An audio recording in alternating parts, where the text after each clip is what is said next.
From VinePair's New York City headquarters, I'm Adam Teeter. And I'm Joanna Sciarrino.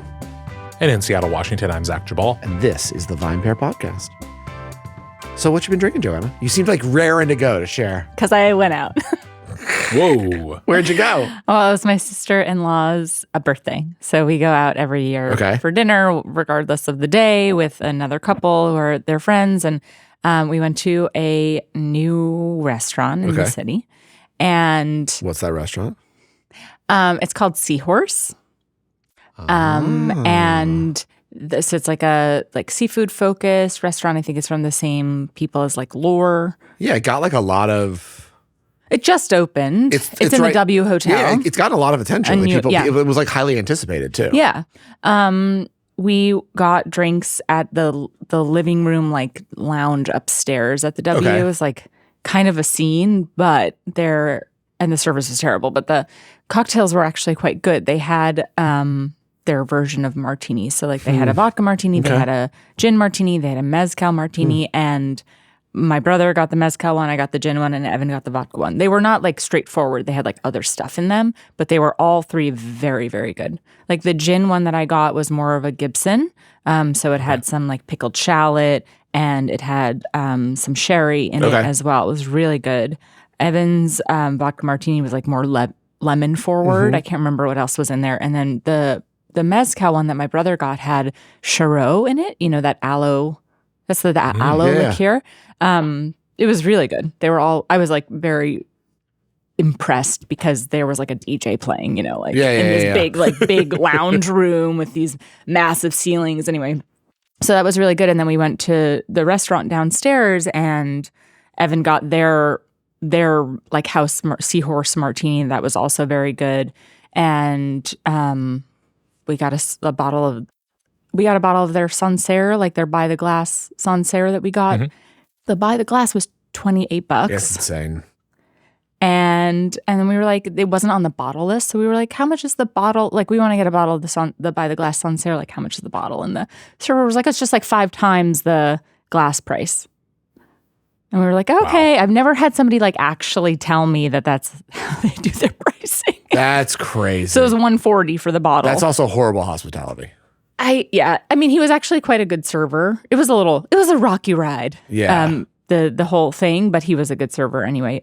So yeah, we had that. And we had another Italian white from Piedmont that was very good and interesting. Yes, it was. And it was like it was just like very interesting. And was it a better price bottle? So I didn't want to get another bottle of the Sancerre because I was like, oh, let's try something else. The prices were like, nothing was less than like 110. I feel That's like the list was quite, So I had ordered another bottle and then he was like, I don't have it. And like brought over this other thing. And I was like, yeah, fine, whatever. All I said to him was like, nothing funky, please, nothing funky. It's not the crowd for that. Yeah. Like they wouldn't have been receptive. They just want like a clean white wine. Yeah. Exactly. So yeah, that was good. Cool. Yeah. Zach? I think the two things that I've had recently that I kind of enjoyed were, been home. Caitlin's been traveling a little bit with the kid, so it's just been me and the kids. And you know what that means. That means like I want something to drink, but I want something pretty simple. Mm-hmm. So I think for me, like it's been a lot of Manhattans. It's kind of been my like, it's this time of year. I don't like, I'm absolutely down with a martini or whatever, but a lot of Manhattans of late, or not a lot, but Manhattan a couple of times of late. And I've just been like, I've been sort of, I think many, many years ago on this podcast, Adam and I had a whole like rye versus bourbon discussion about Manhattans. I kind of have just gotten to the point where I just make it with both. I just like split the base. Oh, interesting. And it kind of gives me everything that I want in a Manhattan without having to compromise, which is like the nice thing about having bottles at home and making my own. I don't have to really kind of get into it with anyone. So that, and then I also had a gin and tonic. I just was in a gin and tonic mood. I don't really know why, but I did know sometimes I like when Caitlin is traveling, she like I'll kind of be like, hey, can you bring me back something, something that you from where you're going. And so when she was in London a number of months ago, she brought back a few different gins, including this one from a distillery that I don't know how available it is in the States. It's called like Mermaid, and they're on the Isle of Wight. We've talked about this before. Yeah. Okay. And so she brought two different bottles. One is their kind of straightforward gin, and the other is their like zest, which is kind of more citrus forward, more kind of aimed at a gin and tonic. And it was delightful. That little bit of Fever Tree, slice of lime. I was a happy man. So nice. that was my after kids go to bed drink, which again usually lead more like whiskey or rum or something dark. But I was like, I really just want a gin and tonic. So there I went. That's great. Adam, you? So I've had a lot of Manhattans recently because I judged the Manhattan cocktail competition that we did in collaboration with Great Jones Whiskey.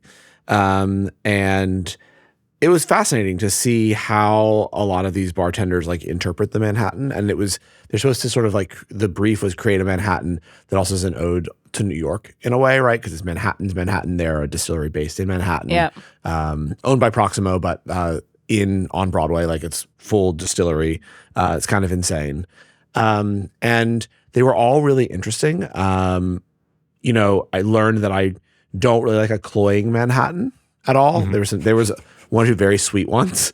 But some people do, right? I think that's what some people are looking for as it's like your up version of an old fashioned, right? Yeah. It's like sugary and whatever. But then also like the really dry ones, I learned you really need you need food. So someone made of extremely dry Manhattan. Like only dry vermouth, not like a split. Yeah, it was very dry and it was good, but like, again, not for me. The winner was Will Pasternak.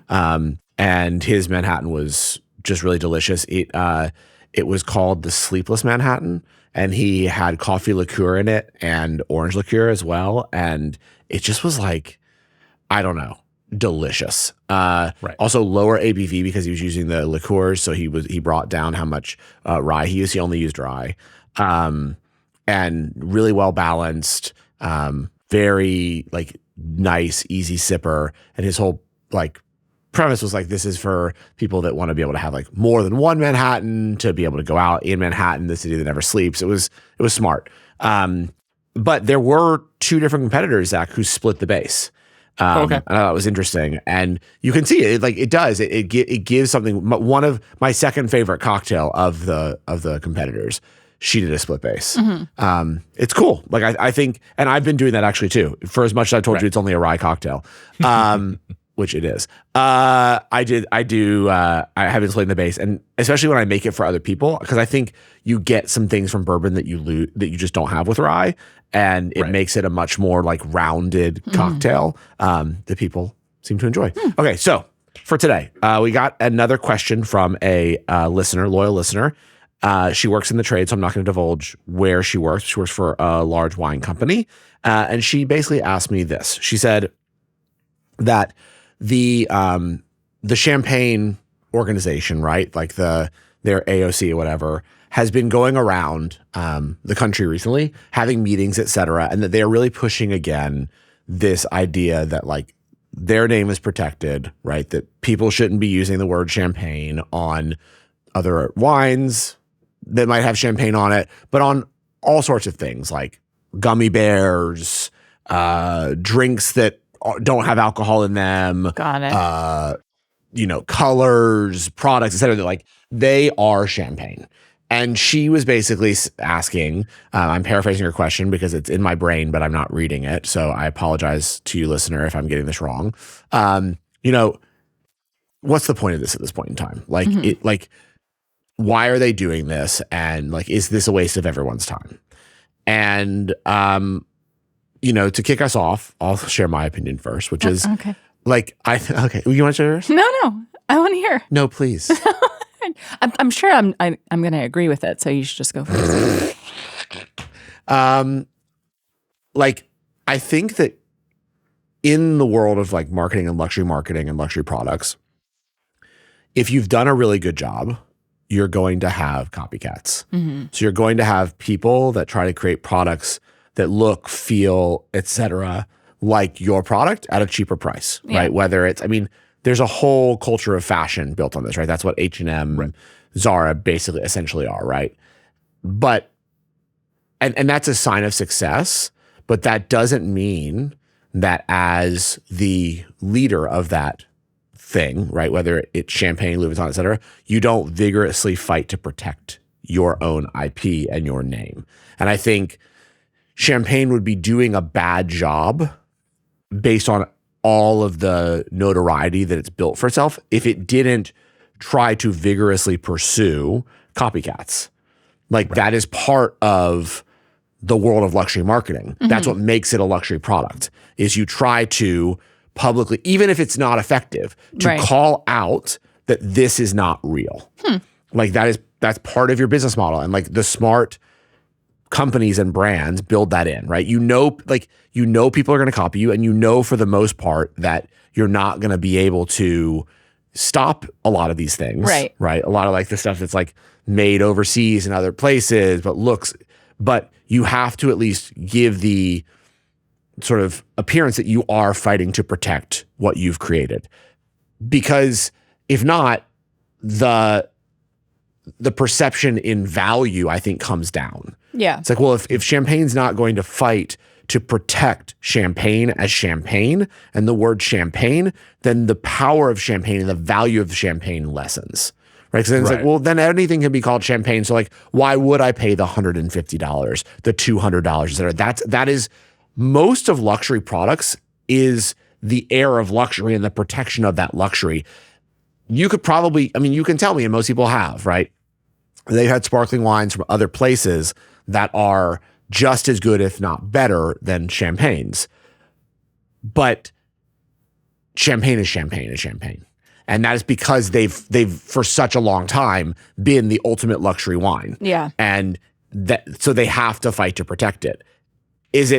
Do I see the point? Like, it's a little annoying. Like, it seems a little superfluous. Like, why would you do this? Like, why are you going after gummy bears, et cetera?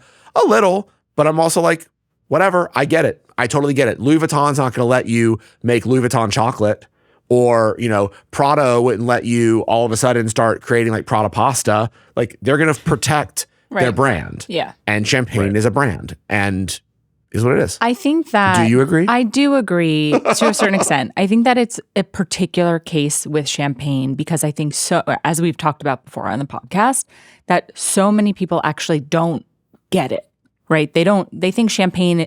A lot of people just think any sparkling wine is champagne. But that's also why champagne should fight harder to protect it. Right, because they don't... That's why I think it's important. I think it's only important as it pertains to the category. I think being litigious about like gummy bears is less important, or like colors, not that important, right? Because that just feels very different. If it's other sparkling wines going around purporting to be champagne and it's just not, I just feel like consumers don't know that champagne is a place. This is where the wine has to be made. I think they just think it's a category that they use it interchangeably with sparkling wine, right? Or like bubbles, and just assume that any bubbles is champagne or Prosecco. Right? It's the same thing. It's like, I just think that that's why this is particularly important for champagne, because of the kind of gap in consumer knowledge.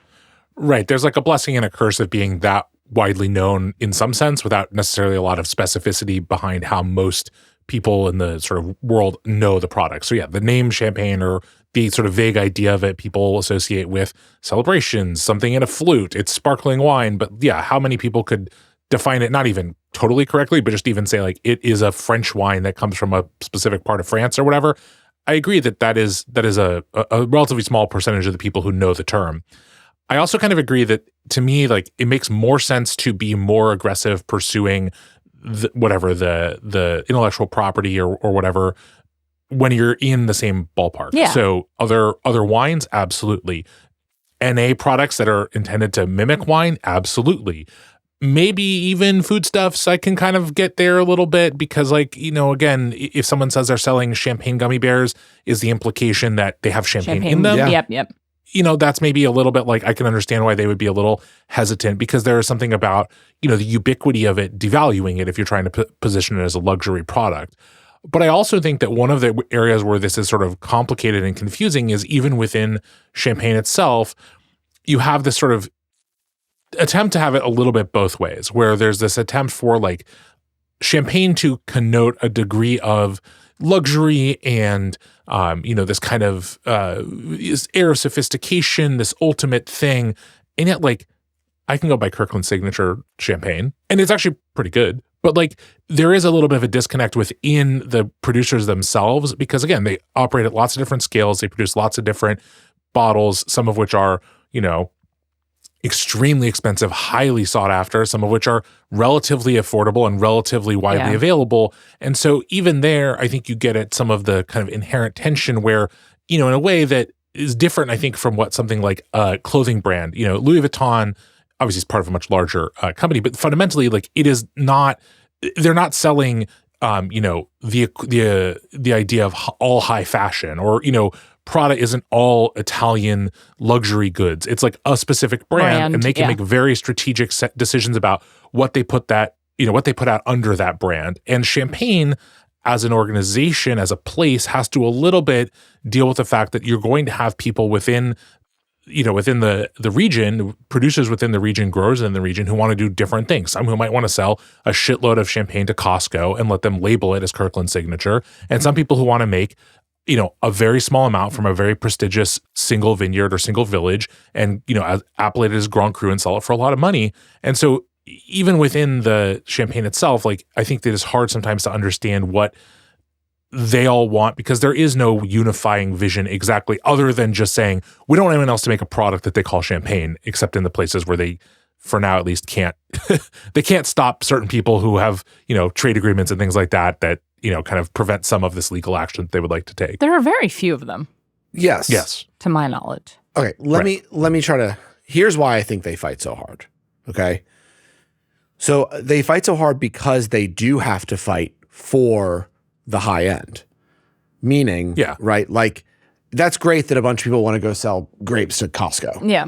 And that unfortunately is part of the luxury they get if they are able to purchase the fruit in Champagne. But the reason that the price of the grapes is high, et cetera, is because it's in Champagne and because the name means something. Yeah. And so Costco definitely doesn't want to bottle that as Kirkland Signature sparkling wine. They want it to say champagne on the bottle they sell it for reasons. More. Exactly. Right. And you go after the copycats because you have to give at the high end the people who are paying the highest prices reason to pay it. Yeah, for sure. Right, totally. And that's still why. I mean, like I've read these case studies about like how much does like the fake market on Canal Street really impact these other brands? Well, enough that they're nervous if every single person can just walk around with a fake Louis Vuitton bag. Why would someone who has money say, I still aspire to buy a Louis Vuitton bag? They wouldn't if like everyone other person has one, even if they're fake. Right. Mm-hmm. So that's the same issue, right? Which is if every single person thinks they're drinking champagne when they're drinking a product that is not champagne, then why would anyone even trade up to pay the Costco price, right? When there are Proseccos at Costco that are cheaper than the Costco champagne. Yeah. Right? So that is why I think they do it and why you have to do it as a marketer. And I think what is hard for us to think about in the wine world is that really this is the only region that is also a brand. Maybe Burgundy a little bit or Bordeaux, but like it's really more of the properties in those places, et cetera. They're also big, like Champagne, and it's even smaller amount of people that really know it. Yeah. Champagne is a massive luxury brand, so they behave in a way that a luxury brand would behave, which I think can be hard to like understand for those who are not used to other regions doing this, right? In the same kind of way and being as crazy about it. And because they're a luxury brand, they're the only, I mean, okay, there's Burgundy color, right, that we see, but there's not like Burgundy candy and like Burgundy flavored whatever, or like people like THC beverages. What about chartreuse? It's not big enough to matter. I also don't think, I think chartreuse is not a luxury product. I think that it is a scarcity product. It is an allocated product. Well, I don't think they like go after people. I don't think it's it functions the same way. I'm just thinking of like colors, basically. Where she's looking at her swatches. Yeah, I like it. But like, I don't know. I feel like that's that. Well, that, I think that what's interesting is that like, yes, there is a reason why they should be doing it. Is the takeaway here, right? Like they do it, but there's a reason, a very good reason why. Yeah, I don't think it's just because they want to be annoying. Right, exactly. No. Which you get from other brands. Like there are so many other brands out there that are very litigious about, especially in like food, in the food space, like we would publish things about Pop-Tarts or whatever. They like, you can't do that. Uncrustables. Yeah, you can't, well, yeah. But like, and they go after you, right? Yeah. And you have to take it down or change the name or whatever. But I feel like there is a purpose for this. Yeah. Right. I mean, but I actually think an interesting thing here too, and come back to something you said earlier, Adam, which is I actually wonder if part of the reason too that the, appellation and whatever is being so vigorous about this is because in a way that is untrue of every other wine region, et cetera, not only are they, a recognizable sort of luxury brand, but they also kind of, in a way, are almost not even interested in, I'm not interested in is what I put it. They can't exactly stand on the quality of the wine in a way that, like, you think of something like, I was thinking of like Napa, right? And like Napa has some of these same ideas of like, it connotes luxury, certainly to American wine drinkers. There is a sort of lifestyle and sophistication that goes along with it that people who buy wine from Napa are hoping in one way or another to connect themselves to. But fundamentally, like, champagne is so much more than that, right? It is not just like people think of all these other things along with it. They think of, an air of luxury, an air of kind of celebration, all these things. And if in some way champagne were to be supplanted by another sparkling wine region, I don't even know that would matter because fundamentally, like, it's not really about the quality of the wine. I mean, the wine is often of very high quality. I don't mean to say it's not, but fundamentally, like, it is much more about people drink champagne for a lot of different reasons, but a lot of people want to aspire to be the person who's drinking champagne because what it says about you. And so in that sense, maybe it does make sense that, as you're saying, like, they're being so assertive in kind of protecting it, because without those connotations, I don't know that the wine itself, anyone would really, no one would care, but it wouldn't matter in the same way, right? It needs to have, the wine needs to have that, all of that stuff connected to it, the centuries long sort of idea of it as this ultimate expression of sophistication, luxury, celebration, et cetera. Because as you said, there's lots of other great sparkling wine in the world, wines that are just as good, often less expensive. And yet none of them give you that sense of all the other things that champagne is trying to bring to the table. And so, yes, they have to protect those things because I don't think they can stand on just the wine itself. Well, they have to justify the price. They do. Right. They do. Right. I mean, we all know this, right? Like, the price is inflated compared to probably what they're able to charge much more for it because it's champagne. Right. Yeah. And that's the only way you justify the price is making sure that there are no competitors outside of this area. Yeah. And then you have the individual brands in champagne that are also incredibly litigious. I mean, Veuve defends that orange color, or yellow color, yellow, like crazy. Yellow, orange, yeah. Like crazy. You cannot use that color. They are insane about it. In the same way that Tiffany's is insane about their blue. Like, you can't use it. They will not let you. Like, we're not going to let you have brand confusion. We've built a lot of goodwill and high-end appeal because of this brand. You don't get to just take that work that we've done and use the color. Yeah. So anyways, let us know what you think. Hit us up at podcast@VinePair.com. Also, if you have any favorite champagnes, let us know. Yeah, it is Champagne Month, after all. Yeah, it is Champagne Month. It is the month of champagne. Perfect way to kick December. it off. Perfect way to kick it off. Yeah. I'll talk to you on Thursday. Have a nice week. Sounds great. Thanks so much for listening to the VinePair Podcast, the flagship podcast of the VinePair Podcast Network. If you love this podcast, please leave us a rating or review wherever it is that you are currently listening to it on. It really helps other people discover the show. Also, tell your friends, tell your neighbors, tell your colleagues. Basically, tell anyone about the VinePair Podcast. It's always very appreciated, especially by Joanna. The podcast is hosted by myself, Adam Teeter, our editor-in-chief, Joanna Sciarrino, and Zach Jabal, former sommelier from Seattle, Washington. As we all know, it is edited by Darby Seaside. Theme music also by Darby Seaside. Art for the podcast by Daniel Grinberg. VinePair was co-founded by myself and Josh Mallon. Thanks so much again for listening, and we will see you again the next time you listen to an episode. If you made it all the way through these credits, I again consider you a super fan.